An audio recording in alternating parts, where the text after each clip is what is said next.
تخيل تقول لشخص فكر في كارت من التلاتة دول وتقدر تعرف ايه الكارت اللي فكر فيه. حاجة غريبة صح؟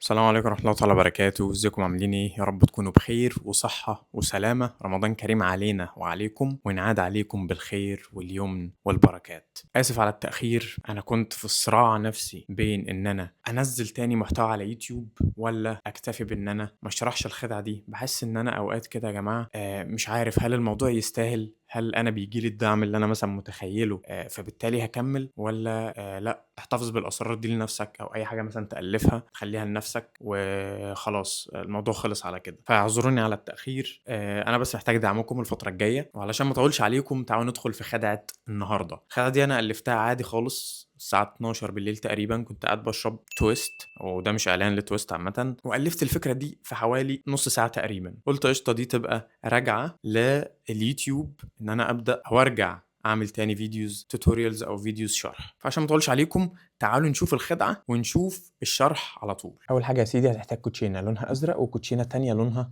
احمر، بس انت مش هتحتاج الكوتشينه الحمراء دي كلها، انت هتحتاج منهم كارتين لونهم اسود، وتكون عارف ايه الكارتين دول. ولنفترض مثلا 6 سبيدز و7 كلوبس، تمام؟ كارتين حمر من الظهر بس الوشوش سودة. بعد كده هتاخد الكارتين الحمر دول تطلع الزرق اللي شبههم في الكوتشينة، يعني هتطلع هنا 6 سبيدز و7 كلوبس اهو، وترميهم بره، وتاخد الستة سبيدز والسبعة كلوبس الحمر تحطهم في نص الكروت اهو، وتفنط الكوتشينة عادي مش هتفرق، وتبدأ الكوتشينة بتاعتك وانت فيس اب بالشكل ده. بعد كده اهم حاجة انك هتبدأ الخدعة وانت وشك او وش الكروت للشخص مش الظهر، اوعى توري له لون الظهر خالص. بعد كده اقول له بص هنفنط الكوتشينة، وبرضه هتفنطها وهي فيس اب كده ناحيته، او ممكن تعمل كده، طبعا هو هيكون واقف قدامك، هو شايف الوشوش بس لكن مش شايف ظهر الكوتشينة. بعد كده هتقول له بص هطلع اي 3 كروت عشوائيين، هتطلع اي كارت احمر وتطلع الكارتين بتوعك اللي هم 6 سبيدز و7 كلوبس، تمام؟ برضو كأنك بتختارهم كده بعشوائية، 6 سبيدز وده مثلا كده، تتكلم كده. فكده زي ما انتم شايفين عندنا كارتين حمر وكارت واحد ازرق، تمام. دلوقتي هتقول له عايزك تفكر في كارت واحد من الثلاثه دول وما تقوليش عليه، فكر فيه بس في مخك. فهو هيقول لك تمام. دلوقتي احنا عندنا 3 سيناريوهات، يا اما هو هيفكر في 4 قلب، يا هيفكر في 6 سبيدز، يا هيفكر في 7 كلوبس. انت في الحاله دي عندك جمله انت حافظها. ايه الجمله دي؟ الجمله دي هي كارتك كان احمر، لو قال يبقى هو ده. كده تمام، الخدعه خلصت، وكده اول فيز انتهت. تقول له انا عارف ان كارتك كان احمر، وتزق الكارت كده قدامه، شكرا يا جماعه، تسقفوا، الموضوع انتهى. لو قال لك لا، معنى كده ان كارته مش احمر، كارته واحد من دول. فهتقول له لا كارتك كان احمر صدقني. هيقول لك لا والله مش احمر. قول له طب كارتك كان ايه وانا هثبت لك. هيقول لك مثلا 6 سبيدز، او هيقول لك 7 كلوبس. التو فيزز دول زي بعض، نفس اللي انا هعمله مع ال6 سبيدز هعمله مع ال7 كلوبس. فهقول له صدقني كان احمر. طب كارتك كان ايه؟ طيب هيقول لك مثلا 6 سبيدز. هتقول له تمام. هتزق ال6 سبيدز بس قدام شويه، وتاخد الكارت الاحمر تحطه تحت الكارت التاني، تقول له بص ده ازرق وده ازرق، والكوتشينه اللي عندي كلها زرقاء، عشان بس اثبت لك ان كارتك الوحيد الاحمر، انت ما صدقتنيش. وتعمل كده هينبهر جدا جدا، الناس هتسقف لك. ونفس الفكره هتحصل مع ال7 كلوبس. يعني لو انت حاطط الكروت كده وقلت له فكر في كارت من دول، تعال نفترض ان هو المره دي هيفكر في ده،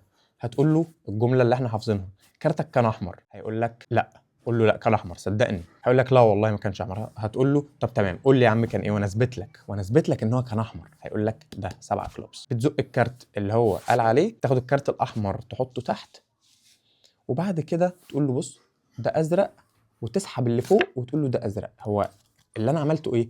ان انا حطيت الكارت الازرق تحت، طبعا ده احمر ظهره احمر، عملت سكوير للورق كده ووريته الظهر، سحبت اللي فوق ووريت الظهر تاني بتاع الاربعه. لكن انا مش بعمل كده ومش بعمل كده، لا بعمل كده. اقول له بص ازرق وازرق على طول بالسرعه دي.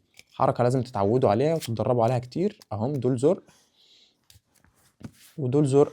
صدقتني لما قلت لك ان كارتك احمر كان قصدي بيها انه احمر. يا جماعه انا بحب الماجيك جدا جدا جدا، ورسالتي ليكوا بجد بعيدا عن ان انا محتوايا بشرح فيه خدع او كده، انا رسالتي برضو من الموضوع هو ان انت لو بتحب حاجه اسعى وراها، ما تهتمش باراء الناس. الكلمه الحلوه تزقك قدام، الكلمه الوحشه ارميها ورا ظهرك، لان انت طول ما بتحب حاجه معينه هي دي الحاجه اللي انت هتكون شاطر فيها وكرييتيف فيها، وهتكون بتعملها وانت بحب. تخيل كده، هي دي الحاجه اللي انت لو ما بتدخلش منها فلوس برضه هتكون مبسوط وانت بتعملها، غير ان انت تكون بتعمل حاجه ما بتحبهاش وفي نفس الوقت ما بتدخلكش فلوس مثلا. فصدقني اسعى ورا الحاجه اللي انت بتحبها مهما كانت هي ايه، مهما كانت هي مثيره للجدل ازاي، اهم حاجه ما تكونش بس بتغضب بيها ربنا، وتوكل على الله خليك زي القطر. فانا بس عايز ابدي اعجابي بالماجيك، وان انا دلوقتي مبسوط اصلا وانا بعمل الفيديو ده وبمنتج الفيديو ده وبرفعه على اليوتيوب ومستني اراء الناس. فبس اكتبوا لي رايكم في الخدعه، ما تنساش طبعا تعمل لايك للفيديو وتشترك في القناه لو لسه ما اشتركتش، وتفعل زرار الجرس علشان يوصلك كل فيديو جديد انزله. واكتبوا لي برضو في الكومنتات افكار لفيديوهات تانية اعمل عنها فيديوز. برضو ما تنساش تعمل لي فولو على اكونتات السوشيال ميديا بتاعتي، انستجرام وتيك توك،